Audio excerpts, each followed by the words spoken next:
a street in St. Martin after Hurricane Irma. Residents spoke of a disintegration in law and order as survivors struggled in the face of severe food and water shortages. Martin Bureau agents France Press, Getty Images Marigot, St. Martin, at dawn, people began to gather, quietly planning for survival after Hurricane Irma. They started with the grocery stores, scavenging what they needed for sustenance: water, crackers, fruit. But by nightfall on Thursday, what had been a search for food took a more menacing turn, as groups of people, some of them armed, swooped in and took whatever of value was left: electronics, appliances and vehicles. All the food is gone now, Jacques Charbonnier, a 63-year-old resident of St. Martin, said in an interview on Sunday. People are fighting in the streets for what is left. In the few, long days since Irma pummeled the northeast Caribbean, killing more than 24 people and leveling 90% of the buildings on some islands, the social fabric has begun to fray in some of the hardest-hit communities. Residents of St. Martin, and elsewhere in the region, spoke about a general disintegration of law and order as survivors struggled in the face of severe food and water shortages, and the absence of electricity and phone service.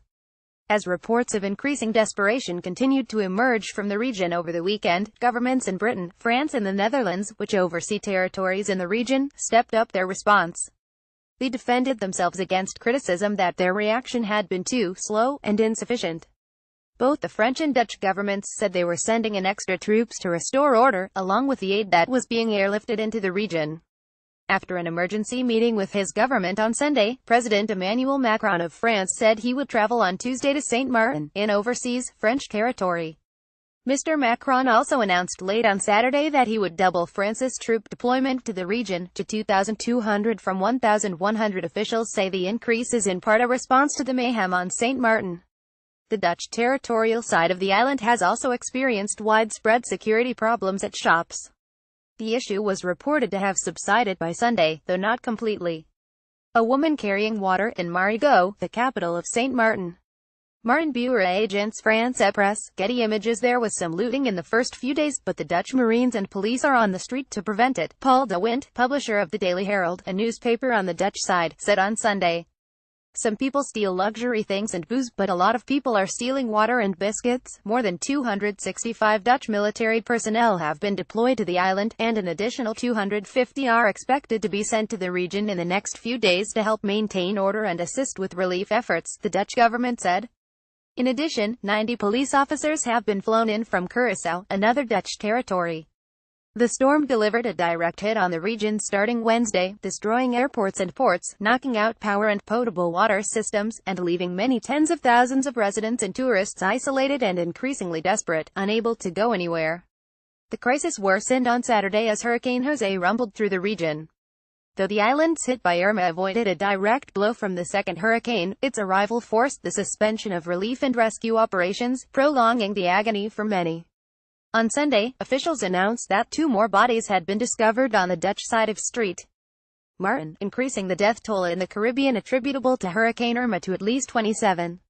So far, about a dozen deaths on both sides of the island have been attributed to the storm, according to the Associated Press. People here, however, insist that the death toll is much higher. While there is no way to verify such claims, they illustrate the fear and the rumors swirling through an island as people are cut off from the rest of the world, with roads blocked and most areas without cellular service. News, for the most part, is being relayed by word of mouth, leading to outsized claims. One rumor making the rounds on Sunday was that hundreds of people had died, some at the hands of escapees from a local prison. The French government denied the rumors about the alleged prison break on Sunday. But some residents spoke of witnessing violence, with people fighting over food at grocery stores, and people armed with guns and other weapons.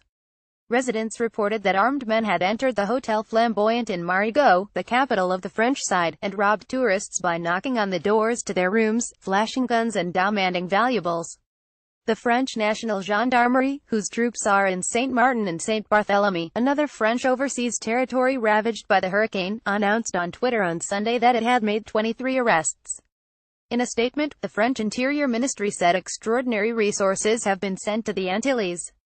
The government is totally mobilized. American officials said Sunday that they had helped evacuate about 1,200 American citizens from St. Martin, many on C-130s, which flew evacuees to Puerto Rico. On Sunday, Cuba was also reckoning with the damage from Hurricane Irma, which roared along the island nation's northern coast on Saturday. Although there have been no reported fatalities or casualties, Havana awoke Sunday morning to substantial damage. The capital's inhabitants, who spent the night in darkness after authorities cut power as a precaution, found fallen trees, mangled lampposts, and smashed water tanks. Floodwaters reached more than 600 yards into the city. But damage in the capital was light compared with elsewhere on the island. In the coastal city of Matanzas, 60 miles east, one-story houses were completely underwater, and damage to Cayo Romano and Cayo Coco, popular tourist islands, was severe. A video posted on Facebook showed hotel roofs caved in, and mounds of concrete and coils of steel in lobbies. The Northern Keys are home to more than 50 all-inclusive hotels, which provide essential hard currency for Cuba. The Cuban government immediately began relief efforts, deploying security forces in large numbers to the hardest-hit areas, along with convoys of trucks carrying food and heavy equipment to help remove debris. "Cuba is very organized," said Orlando Elizondo, 53, as he replaced his front door with bloated plywood in Havana. "The priority of the government is to keep people safe and preserve life." While the Cuban response seemed to be a well-oiled machine, elsewhere in the Caribbean the government reaction has been halting, critics say. In France, the criticism of the government's response to the storm came first from Mr. Macron's opponents, who were eager to use the hurricane to find fault with his administration. A more measured critique came from a former Minister of France's Overseas Territories, Victorine Laurel, who said that the situation needed more resources, more logistical planning, more transport and a hospital boat. "People could have been evacuated ahead of time," he said in an interview Sunday on the news channel Europe 1. The government response on the Dutch side, he insisted, was better than on the French side. In Marigot, a French gendarmerie helicopter hovered over the city on Sunday afternoon, flying low and scanning the storm-blistered streets. Boats in the marina had been upturned, half submerged or tossed onto the beach by the storm. The scene in Havana on Sunday. Yamil Agui Agents France Press, Getty Images. Families with relatives on the island organized convoys of boats from as far away as Guadeloupe, bringing water, canned goods, fuel and the chance to escape. But even that has become dangerous. Several boats turned back from St. Martin's main port, fearful of the crowds gathered seeking aid. As one boat pulled into the Marigot harbor on Sunday, a family raced to the docks to offload goods, and load several children on board.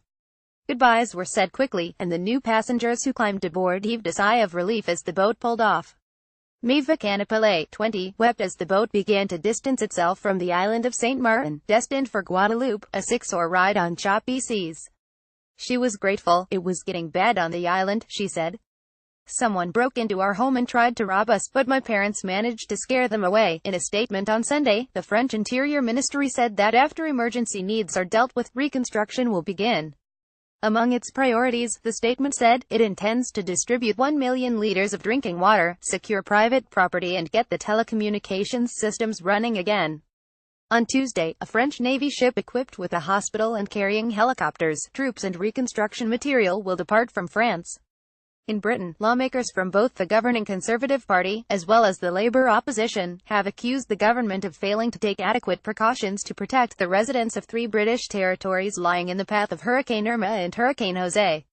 About 75,000 people, most of them British nationals, live on the Caribbean territories of Anguilla, Turks and Caicos, and the British Virgin Islands, each of which suffered substantial damage from Hurricane Irma. In preparation for the hurricane season, the British government had sent a naval supply ship to the region in July. Following the storm, the ship brought 40 relief specialists to Anguilla, who helped to restore power at the island's main hospital and carry out repairs at its airport, according to the British Foreign Secretary, Boris Johnson. Since Friday, Britain has also sent 2 transport planes carrying almost 20 tons of emergency supplies to its Caribbean territories, as well as 250 Marines and 2 extra military helicopters. Britain's largest warship will arrive in the Caribbean in around 10 days, carrying 8 more helicopters. Azam Ahmed reported from Marigot, St. Martin, and Kirk Semple from Mexico City. Alyssa J. Rubin and Aurelian Breeden contributed reporting from Paris, Patrick Kingsley from London, and Ed Augustine from Havana, Cuba. A version of this article appears in print on September 11, 2017, on page A1 of the New York edition with the headline "A Devastated Islands Cry All the Food Is Gone."